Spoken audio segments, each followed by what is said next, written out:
Just before we start our second from last session of the day, thank you those last group from our last little panel discussion. I think we found that quite interesting, informative about that. We were going to have our Beck2 representative here, John Crompton, who's going to be the other member of the panel here, but he phoned up yesterday afternoon about 3 o'clock to say his wife has been taken seriously ill in hospital, and so he can't be here today. But he does send his apologies, and he did try very hard to find somebody else from Beck2 to take his place. So that is why he's not here. So our best wishes go to him and his wife. So thank you, Ros. Over to you. Thank you, Graham. So I'll introduce our panel. We have Victor Glynn, who is a producer, writer, and specialist assessor for creative skill set. We have Mark Trompetella, who is Deputy Chair, Education and Training Group, BKSTS. And we have Christine Blundell, the founder of CBM Makeup Academy, and Peter Agbarga, also from CBM Makeup Academy. So I wanted to start off by asking Mark Trompetella to just tell us a bit about BKSTS, because I don't think everyone has heard of you as an accreditation body. Right. BKSTS has an international membership of about 1,000 members working in the craft and technical grades of the moving image industries.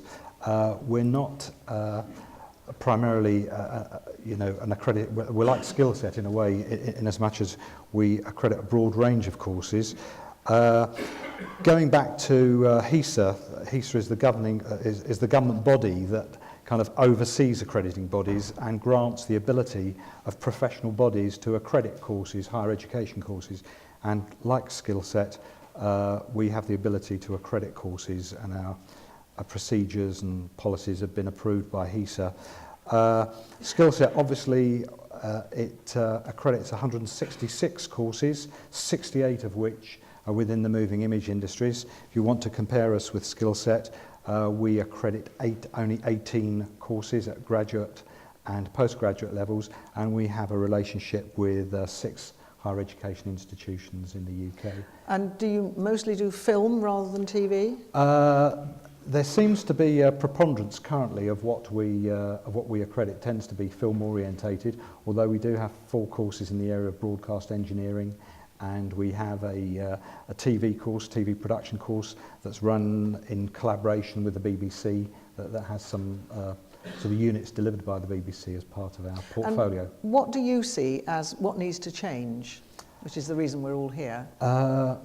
One of the things in our accreditation scheme that we're developing very much so is, I think there is an intrinsic value of the accreditation process itself, of someone outside the internal quality control procedures of HE, someone who's representing an industry in a professional body, coming in and working with the course team to look at what they're doing. I think there's an intrinsic value, but I think increasingly we are of the opinion that the value of an accreditation process is equally measured by the relationship between the accrediting body and the accredited, particularly the students and the course team, long after the accreditation process is over.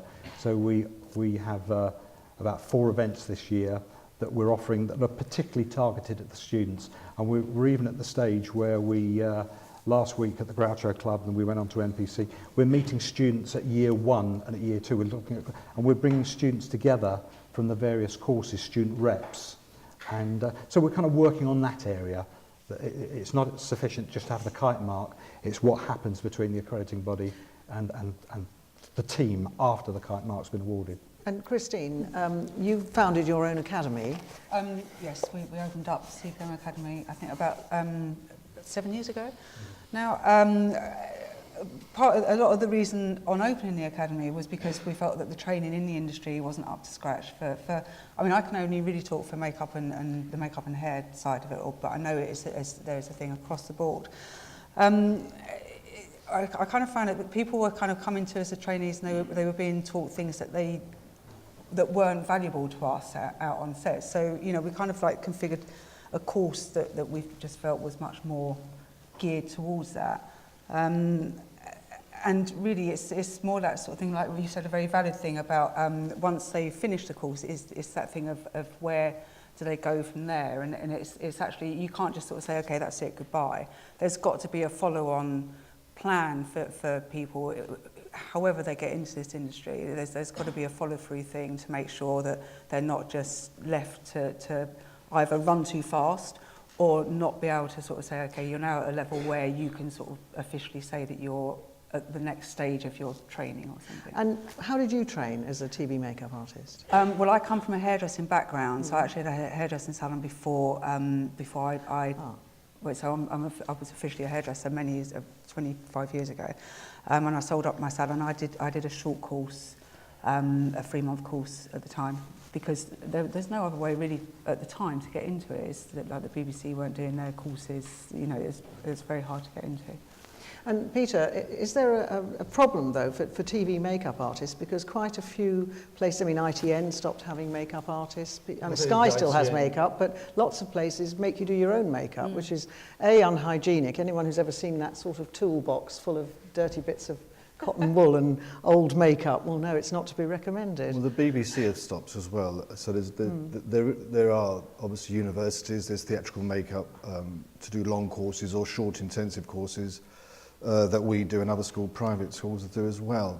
But I think also to step back is to emphasise to people coming in, or the would-be student, that when you've finished a course, regardless of the length of course, you are a makeup trainee, you are a trainee, you're starting at the beginning. And just as much as the after part, the beginning part, to make sure that they know the whole story that's about to happen. That, you know, the difficult parts and stuff, and you're going to be a trainee and you're going to start from the beginning and you're going to work your way up. And would you say that TV makeup now is mostly a freelance industry, fewer staff jobs? Because that's my impression. I would say yes, Absolutely. definitely, yeah. So coming to skill set and Victor Glynn, so you've heard people talk about accreditation. Skill set has a selection of courses that you accredit. Do you feel that people say, yes, I've done a skill set course and that is of great value? It's certainly that's the case. I mean, I act for skill set as I'm an employer, a producer first and foremost. So I go out with a team usually. As an assessor. People, as an assessor. Yes. I'm not part of skill set. And we go out, usually there are 3 of us who will go out and talk to course leaders, talk to students, and give our input both to skill set and to the institutions in terms of what we think would be valuable to an employer. And one of the big things is that the industry that we have now, and one of your previous speakers spoke about this, is not the world that it was before. You didn't start, I mean, I started in sound at the BBC as a trainee, I hate to say it, 38 years ago, so I can sort of get into the grumpy old men bit. But having done a completely unrelated course at university, I trained in sound, worked in radio, and spent 2 years training, both in the classroom at the BBC and on the job, as it were. But we came out from our various courses, and other people here will know this, that if you went to, I was going to say Hook Norton, but you know what I mean, not the brewery, but Wood Norton, and you trained specifically for your area, and you really didn't have any knowledge of any other area. But now, because of the freelance nature of the business, the entrepreneurial nature of the business, it's very important for the industry, for people to have a very broad understanding of what it is they're getting into, the entrepreneurial skills and things like that. Legal knowledge, for example, health and safety, defamation, copyright, all of these things are things that young graduates need to know about when they go into the industry, not just the principles of how a camera operates, depth of field, ppm meters sound, location management and all that sort of thing. They need a much broader area. So effectively, I'm agreeing with what you're saying. So when you finish your course, you want someone who's got a broad range, who's ready to be a trainee. in do their you feel given that field. the universities are delivering that? I mean, Some of the universities are delivering that, and delivering that's an idea of how complicated it is just when you go out on the street with a camera, or the permissions you need and all that sort and they're of all stuff. set in their second and third years, depending on the university. They are given tasks where they go out to make a little documentary in the high street or whatever, and they have to work out what they are allowed to shoot, what they're not allowed to shoot, what permissions they need from various people, as well as the practical skills that they need in terms of getting decent sound and camera work, and then obviously editing skills. And what amazes me going to these universities, and I went to a UNESCO conference at the BFI in London the other day, and I was amazed. There was this fantastic group of young people, not from privileged backgrounds by any sense at all, and loads of them had Apple Macs with their own editing software on them, and they had their own cameras and things like that, and they actually went out and made their own movies, and this is before they've even gone on to a degree course. So yes, I think so. Long way of answering your question. We go out, we assess, and it's a two-way process. I can say as an employer, this is what I think these people don't have when they come to see me. And as an example, I've recently taken on a graduate of Gloucester University and a graduate of the University of Westminster, both who did courses that were skill set accredited. And do you feel that skill set's been criticised this morning by some people for not listening enough to the industry? Do you feel it could listen more? I think it can communicate considerably better than it has done. I think it's doing work that it doesn't let people know about in an effective way. Being told to look at their website, apologies to the skill set people. I think being told just go and look at the website, it's all on there, isn't the way to do it. They need to proselytise a bit more strongly. You've worked in film and TV dramas and so on. Do you find that graduates are able to move into that field? Yes, but nowadays. Yes, they can, but again, with subject to what I said originally, is that you have to accept that you're a trainee when you leave university with very, very good skills that are going to enable you to fast track into your chosen field. But it does need the employers, broadcasters, and now independent producers to be part of that training process. Of course, you cannot leave any of the courses and go straight into being a television director or a cameraman or a sound person. So, Christine, if I just come to you, when you've trained people, you say to them, now you're a trainee. So do you give them other courses after that, then, sort of more advanced things, different types of makeup and so on? We don't know, but funnily enough, we are trying to, obviously because I work in the industry and I do pretty much filming all the time, there is a lot of, out in like crowd rooms and where a lot of the trainees end up working, there is a lot of things, there needs to be a level of when they're ready to go up to that next stage, to go from a trainee to a junior, from a junior to a makeup assistant. And that's something we have been working on, is not so much, I mean, we call it an assessment level, but it's the same kind of thing. But there definitely needs to be some kind of a standard or a weekend course that they can kind of go to do like the BBC used to do, where they'd go and they'd do a weekend of tests, and maybe their makeup designer has nominated them to, they're now ready to go to that next level. There should be some kind of clarification to say you're not a trainee anymore. It's a very, very grey area. You know, it's like you'll get people coming out of courses or out of university, and they'll be a trainee for, it might be a year, it might be one job. You know, it depends on, everybody is so individual as to how they kind of like click into this industry. However, there does definitely need to be some kind of assessment or accrediting thing level that says you're now not a trainee, you're now a junior. Peter? I would say it's difficult for the trainee, again, regardless of, sometimes some of the makeup artists say, oh, you've got to be a trainee for 3 years, for 2 years, for 5 years, as an old apprenticeship structure, which we don't have anymore. And some people, after 3 or 4 months, 2 months, are assessed and go into junior parts. So we're trying to set up like an assessment process where we've got some great people, makeup designers and artists coming in to do weekend assessments, because that individual feels that they're ready to be at the next level. We've created a structure where these are the things, these are the components you need to become a junior. And then we'll spend the weekend, if they pass, they're there. There is no accreditation, there is no organisation really that, as far as we can see, that can do that. We've actually approached Skillset for this a couple of times and they haven't responded. So we're doing it ourselves. We know the people in the industry, and they're the people that assess, can see what level they're at.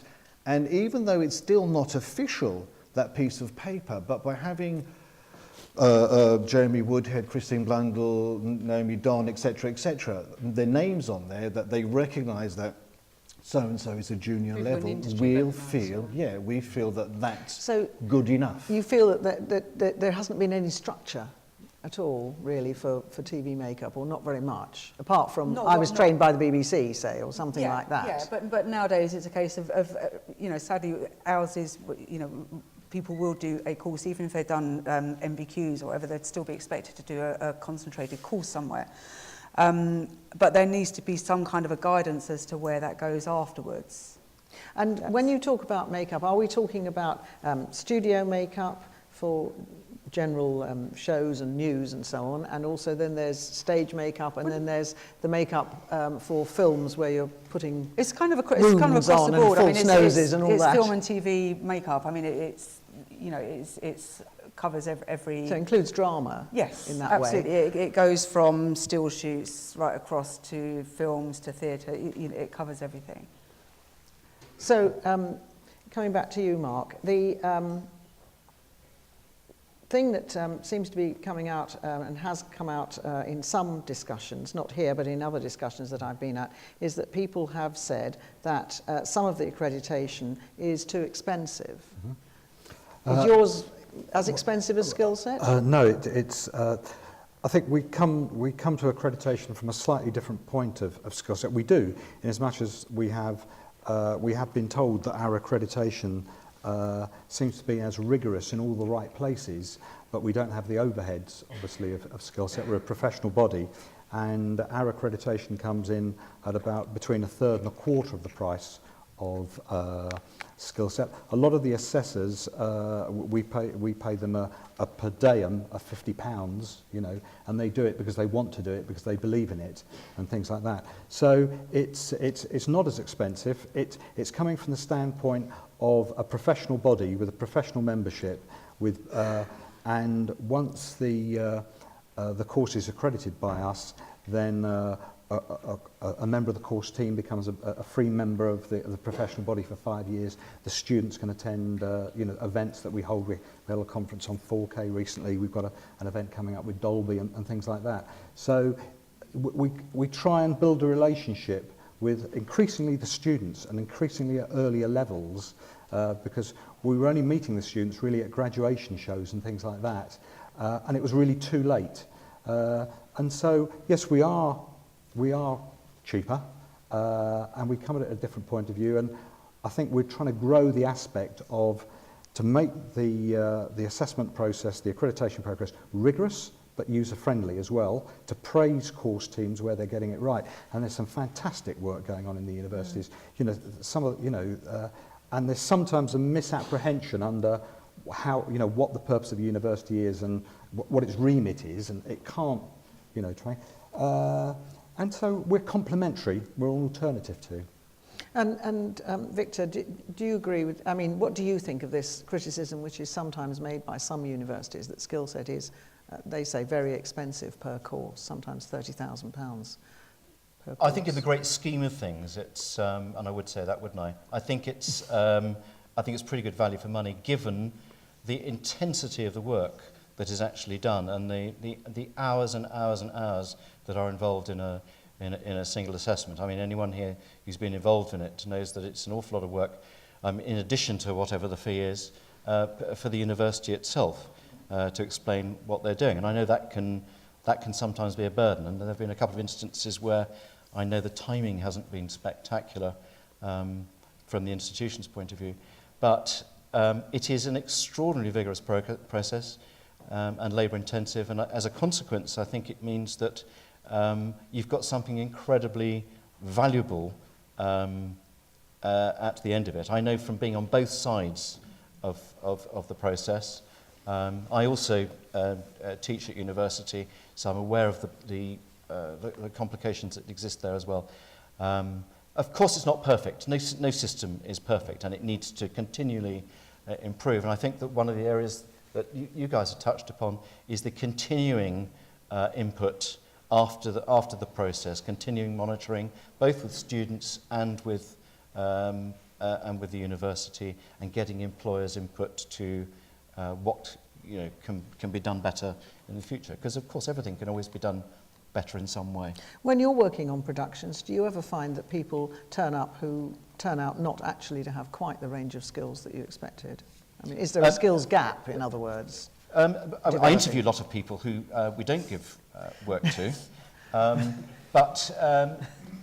I mean, for me, the ideal candidate is one who hasn't simply got the piece of paper from the course or the university. That's important because it shows the groundwork that's actually been done.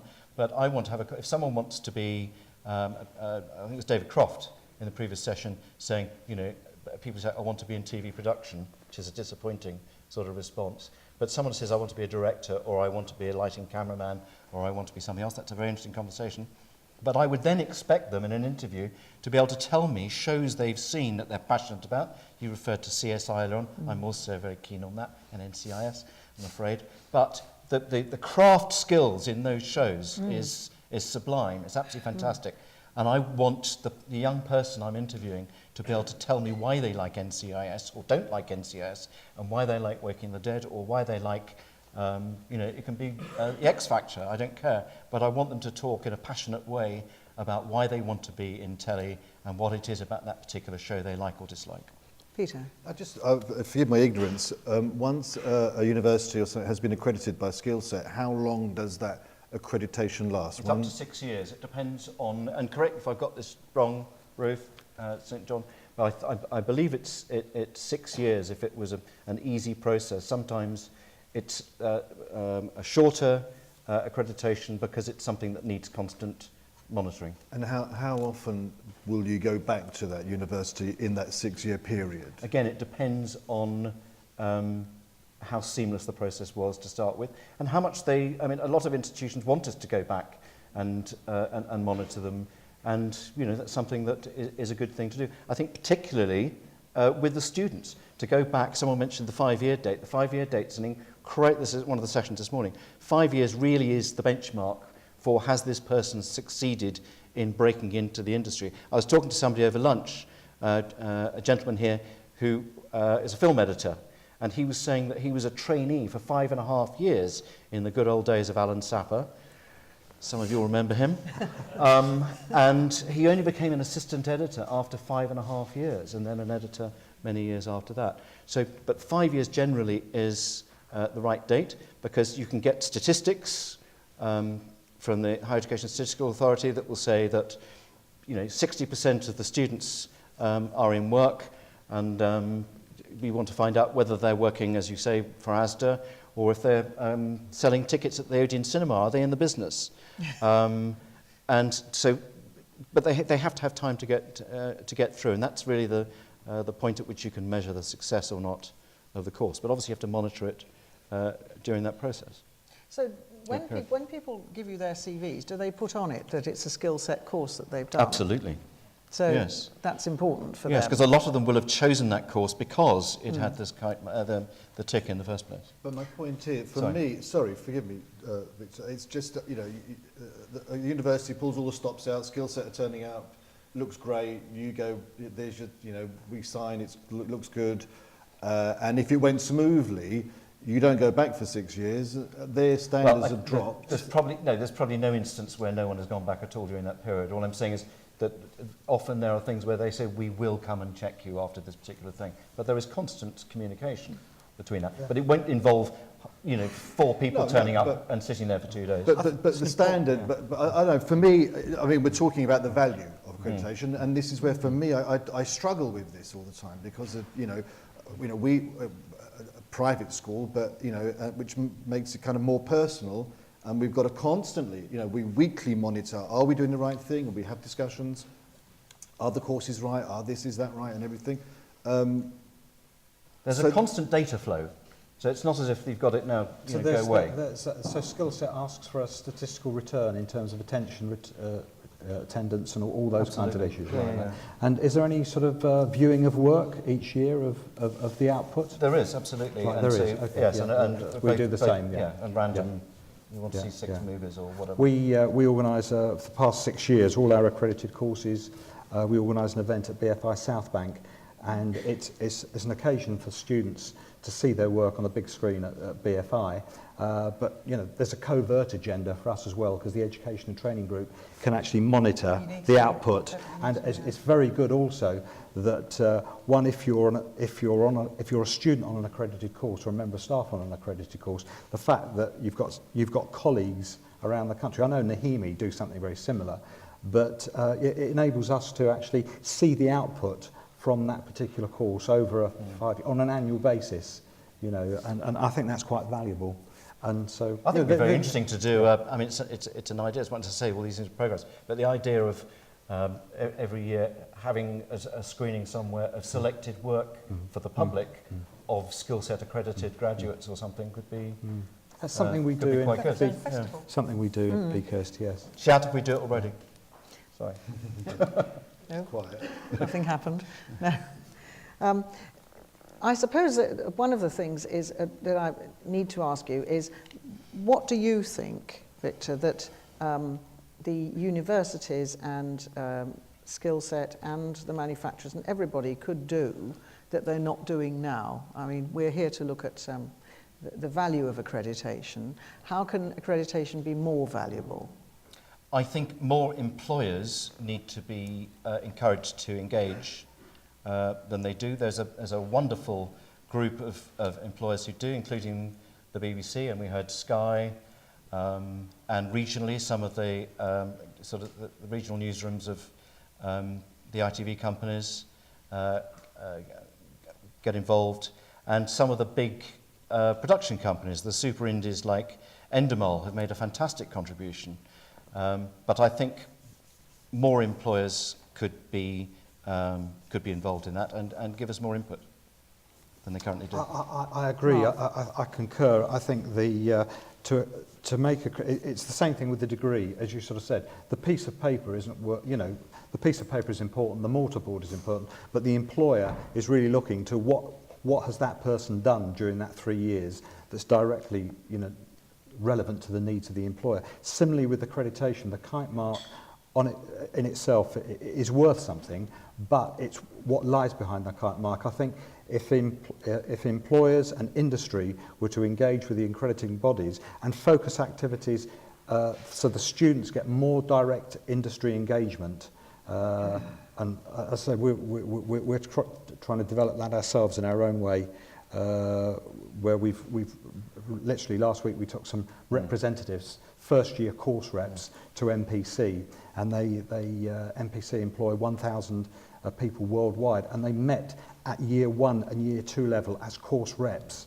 They met Paul Wilkes, and he was able to tell them what MPC look for, what the structure of the post-production industry is like, and as course reps they can go back to their courses and like the viral thing, so I think it's initiatives like that we can have more of. Yeah, I mean, I think it'd be amazing to have, instead of 170 people in the industry, I know some of you are students here, but if we had 170 film and television students in this room, giving a panel like this and panels like we've had today a hard time in saying this is what we actually need, this is what we want, More we don't think student-focused, we're doing that, yeah. It would be fantastic. More student focused. I don't think there needs to be more student input as well, but also what you're saying about, I think it would be great if Skillset or whoever, I don't know how it would work, and it's just an idea really, but I really do think that when people are doing these courses, they do need to be able to get or obtain some kind of on-set experience. And I don't know how that would follow through. But part of me feels that Skillset should actually be more involved in productions and in what we're doing when we're filming. Because we kind of don't hear from any of you guys, and like obviously I'm lucky enough to get my students out on set because I've got the access. But I just think that Skillset could fight more for access on set to get people to actually go out and see what a real film set Well, does. most of that initiative comes, in fact, from the universities themselves. And a lot of the universities, and interestingly, I mean, you'd think it's easy in London, so the institutions that are in London obviously have access to everything that goes on in the metropolis. But some of the best work and some of the best access you'll actually find in the northeast, in places like Teesside and Sunderland and Leeds, and in obviously in the northwest at Salford. They've got it on a plate sitting in front of them. But they have fantastic experience and access in those particular places. Other places are weaker, obviously. But there is a lot of that. I mean, you know, the University of West of England, for example, which is a skill set ticked, some of the courses there are ticked, they've got the most wonderful relationship with BBC Bristol, where they're involved in the nature programmes at the BBC and a few other things as well. They also have an incubator system there where students go off and try and make films once they've graduated. There's a year where they can go and use the facilities and the phones and the kit and all of that. That's all provided as part and parcel of having graduated on the course. So I think there's probably more than you think, but there can always be much more. Okay. But again, that comes back to employers. I'd like to ask for some questions from the audience. We can't see you. No, No, I'm can't. afraid I can't see. I saw a bit of... Lady there? You got a mic? That's better. A little bit better. Hi, it's Ruth Callum, University of Gloucestershire. So thank you, Victor, for employing somebody. The question is something you raised, and it's something I know a few of us have been saying, and actually I'm going to ask through the chair. It would actually have been very nice and perhaps very valuable to have seen some young people up there today. I just would like to find out what the panel think about the fact that if we're talking about this whole process of engaging with the trainers, with the universities and with the employees, what would be really good, we had one guy from the back talking about wanting to be a director, is to have had just occasionally somebody who's going through the process, so that actually from their point of view, from the client point of view, to find out what they're thinking right now. What's your view of accreditation then? I think I'm very pleased to have skill set accreditation. I think it's very important. I think everything that Victor said today is right, that it does matter. It's mattering more and more that the brighter students are choosing the TIC courses. I think, and it has been touched upon, I do think, and it's why I was getting hot under the collar earlier, I think there's a real bad problem with communication. We don't hear enough about skill set initiatives. I think the gentleman's idea about the something like, the screenings is fantastic, and we should have that for skill set as well. There's not enough communication going on, but the actual accreditation nearly kills you to do, and other colleagues of mine will agree with me, but it's worth it. That's the question. Can I ask, when were you accredited? First time was, I think, 2007, and then we had to be re-accredited at the end of 2012. It's not last year, so it's 2012 we went through it. And the difference between sort of before and after, what sort of changed apart from obviously getting, did they tell you, said that you had to change things, or in teaching practices, or was it pretty much they were very happy with what they saw? And they were mostly happy with what they saw. There were one or two things. We have very good employment, graduate employability into the industry, 80-odd%. So they were happy with a lot of things, but of course there's always things they're looking at. And I think it's actually a way of you evaluating your own course by doing it. But it is actually too cumbersome, the statistics and everything, for somebody who's running a course, who's teaching full-time, who's networking, who's getting kids on placement.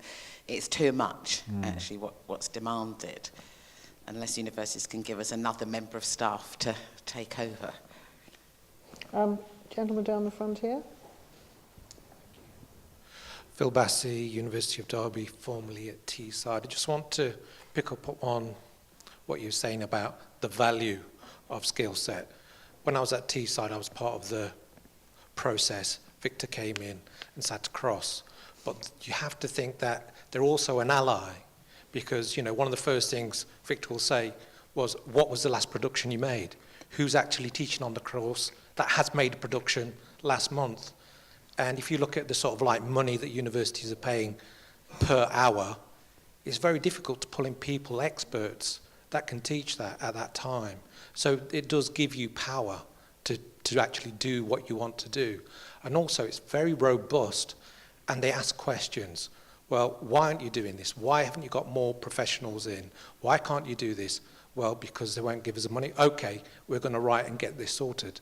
So it works both ways. And in the end, it helps the students. That's all what it's about. It's about making the students as best as we can. They're never going to be job ready. That's not what we do. What we do is make creatives, as you were saying, that are ready to be trained further, that they can be individuals. But you've got to remember, universities take people from across the board that are never going to get in the industry, no matter what they say they want to be a director, because they don't have the skills. But we're there to support them, to give them life skills, to be able to just go through life. So it's very complex when people are saying, well, you need to, sorry, it's not my job to have them job ready.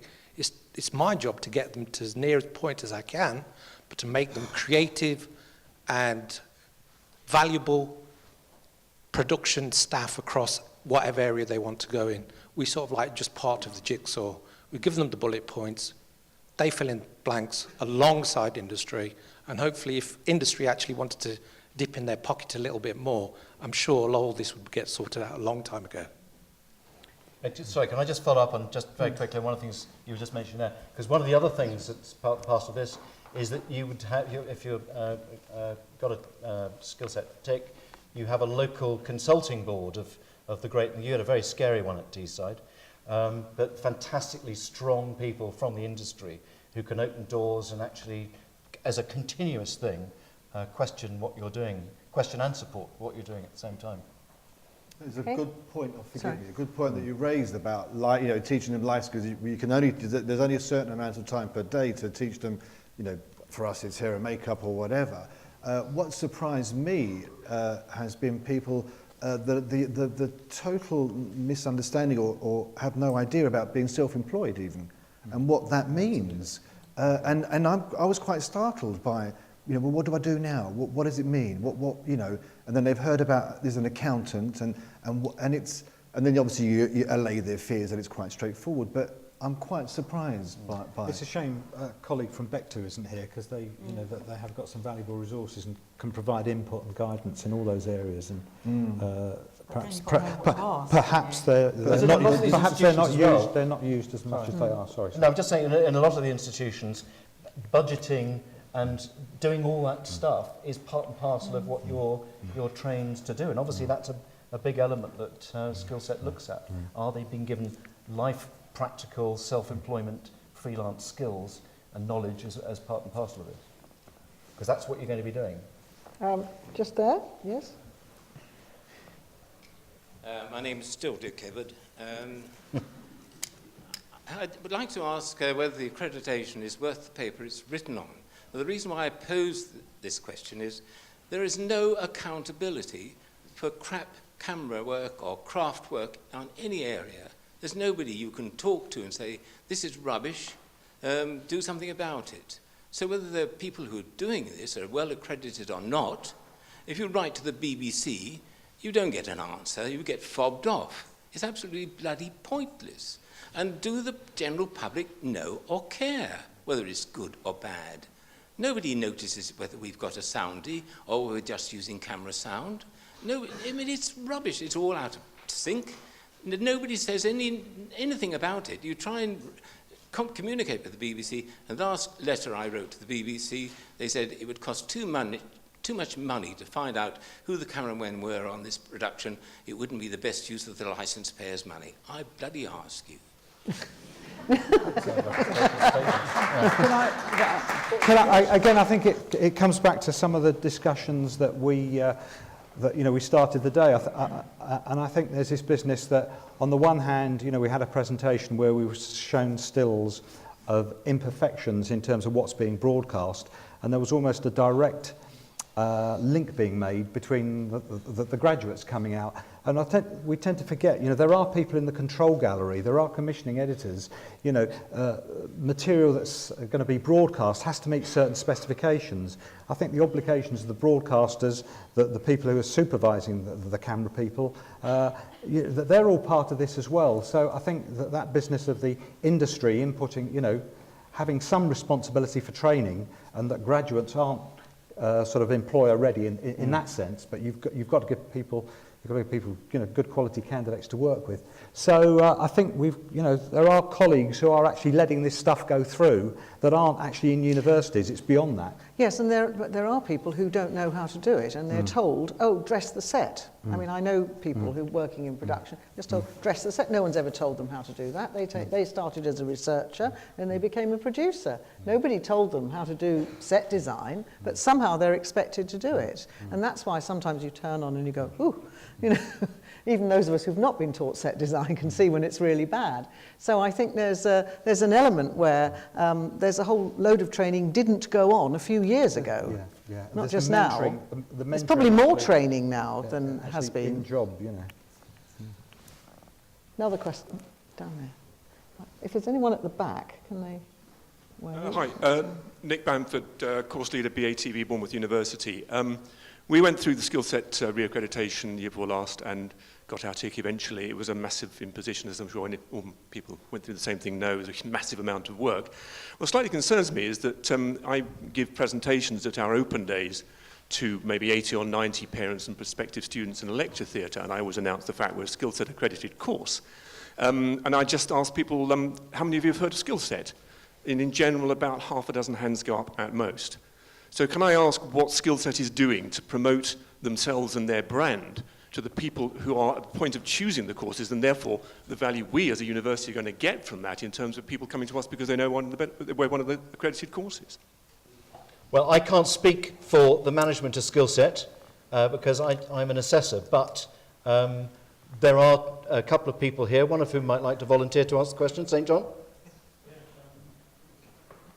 Hi there, folks. I'm the head of development at Creative Skill Set. My team looks after accreditation. Just a couple of things before I answer that question. First of all, with regard to how difficult it is to get accredited, it's really tough. It's very robust, and that's because the industry asked us to create and helped us create a very robust and very tough accreditation system. It's really bloody hard. And the industry also asked us that it was evidence-based. They didn't want people to be accredited through a paper trail. They wanted to be accredited by seeing the actual work and seeing the results of the course, seeing what students get up to. So it is tough and it is expensive. With regard to what the TIC courses get out of it, I would only point you to the trainee finder, which is the recent £8 million of government money for training, which we have put forward to that TIC'd courses can get trainees from those courses into industry. So we're promoting to TIC'd courses, first and foremost, some of the things that the industry, some of the training schemes are out there. So we're very well aware that people have bust a gut to be accredited. They've put a huge amount of work in. It is evidence-based. And by the way, stage one of accreditation is only 600 quid. So it's not maybe the 30,000, which somebody suggested. 600 quid, for which you get industry to look over your application. They spend a day looking over it, they respond, you get a report out of that about the good points and the bad points of your course. So that's amazing, you get all that industry advice for your course. Those who don't pass that stage, we never discuss that, but we always see that as part of a conversation which goes on and on. So we have a number of people who haven't got past that stage who we're now continue talking to, because it's about quality and it's about trying to get everybody incentivized to get to the right levels. So accreditation works because people want it, and it works because our TV industry panel have asked for it, and it is bloody difficult. There are more and more sort of incentives and more things. A new publicity campaign soon. Also remember that accreditation has only been going for a couple of years, so we're still building ahead of steam on that. Well, when we go to places, we find out that prospective students do know about it. And remember, we don't just deal with TV, we deal across the creative industry. It's a huge range. And more students, as they get more and more canny about the money they're having to spend, are looking into accreditation. So if they go to the key information sets on the university website, they'll see creative skill set accreditation. If they look at our careers information on our website, and a huge amount of them do, we have web stats on that, they'll know about it. So more and more people are knowing about it. But you're right, it's not a sort of a universal thing. But, you know, we've been talking about it a lot today. I hope a lot of you will go into the Creative Skills Set website and have a look at the accreditation, because this is the start of building that maybe wider knowledge than there is at the moment. You mentioned some statistics. Does Skillset have statistics as to how many students on its courses actually get jobs related to those courses? Yeah, it's part of the accreditation that every course has to show HACER, higher education statistics, about their course. And that's why it takes a long time, because it's evidence-based.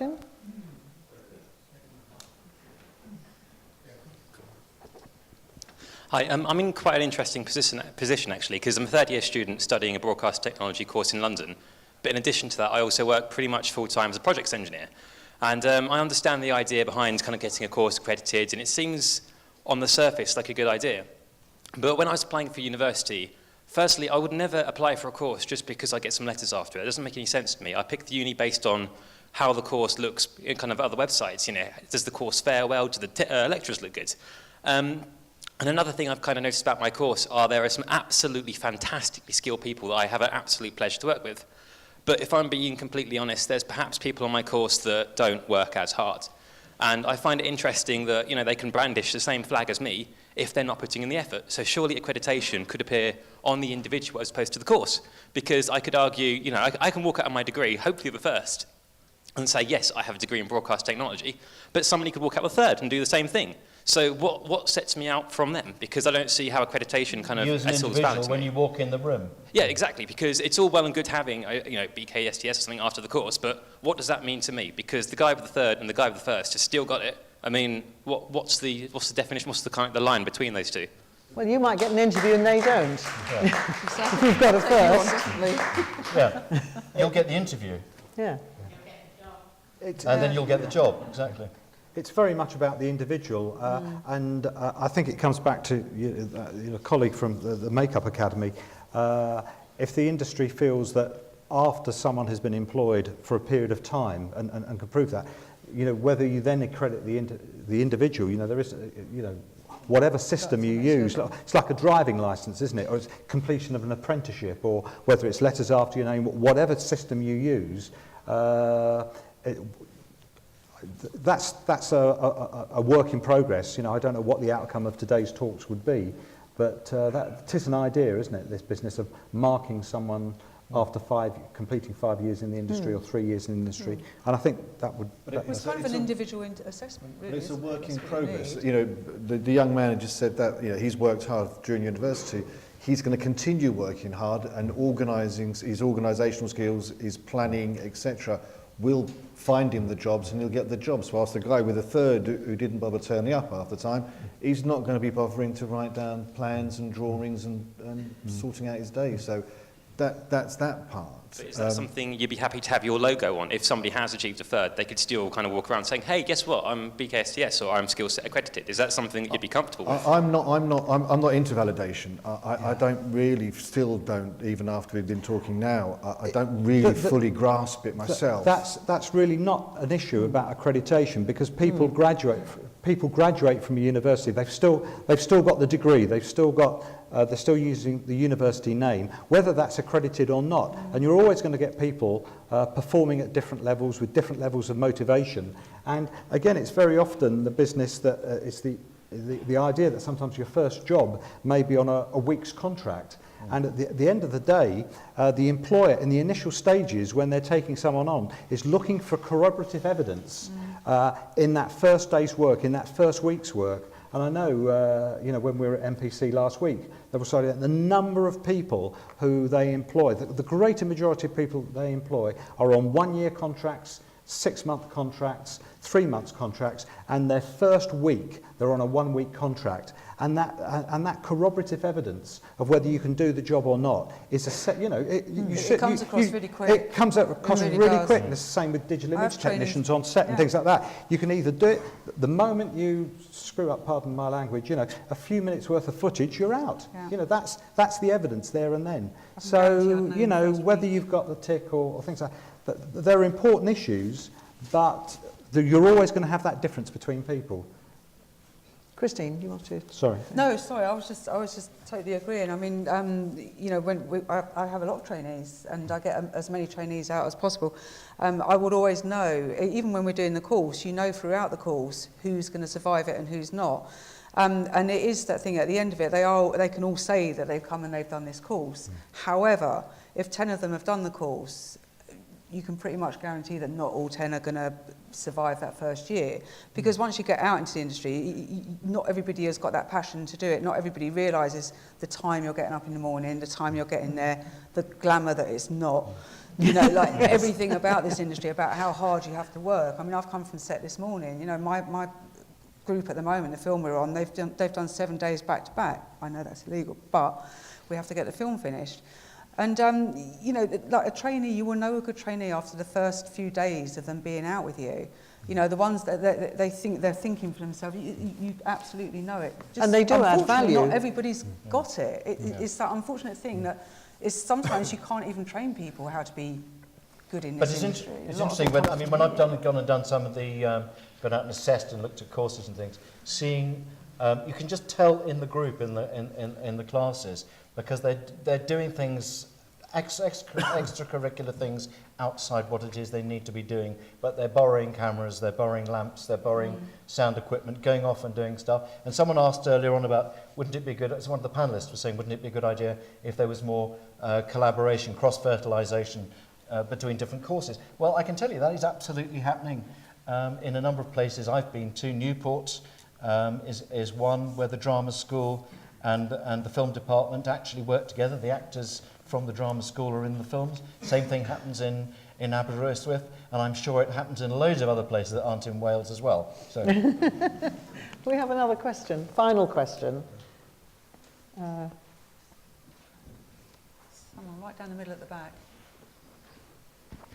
Hello, Colin Mottram. I'm the course leader at Staffordshire University for the Film Production Awards. They're looking after 3 awards, and all of my awards are accredited by both Skillset and BKSTS. I'm in a good position really to reflect on the experience from both. And I have to say that both of the accreditations give us a great doorway to open dialogue both between ourselves and students with industry and with other students from other courses. I have to say that BKSTS accreditation was, if not more thorough than our visit from Skillset. It's had a continual dialogue where our students have watched work from other institutions and been able to really benchmark the kind of work that they're doing. And the ongoing dialogue, and that's making the student centric to the conversations that are happening, is really driving the students to want to get involved with industry accredited and industry bodies and associations, and it's making a massive difference in terms of the attitudes within the students on the course. And of course, you're unusual in being accredited by both, aren't you? Absolutely. I think we accredit. We're involved with 6 higher education institutions across the UK, and we understand that Staffordshire is the only one that's double accredited. And of course, the other thing is that when you're talking about having students' evenings and taking people to places, and this is all networking and making contacts, and of course that's another thing that should be emphasised on any course really, that you need networking to get a job, but particularly in the TV industry. I was just thinking that I've employed quite a lot of makeup artists on shoots and on media training courses where we give business people who've never, especially, obviously the men have never had any makeup, but we make them wear makeup to go in the studio because we don't want it to be a shock when they do the interview for real, and then they just sort of gibber because they've had makeup on. So I've employed a lot of makeup artists over the years. Do you know, I've never asked any of them where they qualified. They've all been referred to me by other people. This is so-and-so, she worked at ITN, or this is so-and-so, she worked at the BBC, and he as well. So come to think of it, come to think of it, I have got their CVs, but I don't remember any of their CVs. You know, and it's just, it is word of mouth. A lot of this, especially freelance work, is word of mouth. You know, not entirely, but that's the freelance world as it is, though, isn't it? It's very much who you know and... Okay, now, just one final point. I'll have one final question. Where's that? Chap right at the back there. Right at the back there. Oh, right. Right in the middle at the back. I think he's already asked one, hasn't he? Oh, is he? Yes, he's the cameraman. Yeah, as you know, I spoke earlier, but this is something else that I feel kind of strongly about, because, yeah, I'm not on a course that's got any accreditation, but as my colleague over there said earlier, what benefits does it give you? And you didn't give a single good answer of what it does. It's just a load of letters. All the things you pointed out, like the person works hard, or they don't work hard, or they've got good networking, would happen anyway. So as far as I see it at the moment, I could put SSC for a silver swimming certificate and get just as good a benefit as having your thing at the end of my course. So why should I bother trying to push for accreditation? Because it's something that is known by not enough, but a large group of employers in the industry who know what the rigorous nature of the course is that you will be doing if it has the tick. Yes. Again, if I could thank Colin for his kind comments about the BKSTS accreditation. I think there are two values. As I said, I'll just repeat what I said at the beginning. I think there's the integrity of the accreditation process itself, and I think it's incredibly valuable to the course team to go through that process, and also, you know, we, like yourselves, we, as an outside body, we make achievable recommendations to your teaching staff to, we praise when they get it right, but we also make recommendations in terms of improving the course to meet the assessment criteria, to meet current industry trends and things like that. But the other thing that I would stress is the ongoing benefits, particularly to the students, post-accreditation. We're lucky in terms of a professional body that we have a professional membership. We can see that there's the whole business of embedding professionalism through professional association. And you as a group of students, it's not good enough just to know your own students in your own clique in your own university. If you can join an accreditation system where you can mix with students on a comparable standard in other courses and meet one another and start attending events and sort of meet people at the bar and shake their hand rather than just like them or LinkedIn or whatever, that's really important to you. And so I think you should look at improving the benefits of accreditation post the visit, post the report. I agree. Okay, Paul. Maybe not everyone could afford the Groucho Club, though. Oh, well, no, that's... I'm joking. I think if a school has excellent teachers who themselves are still working in the industry or were working and still have, and they have connections, and you do have an aftercare, the school has an aftercare policy that, you know, ours is, you know, you're joining a family and you join for life, our school. There's no time limit.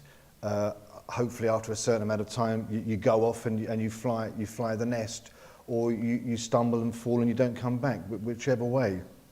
But I think having good tutors and an aftercare, I don't think you need validation. Oh, right. Okay. Well, we're going to wrap that.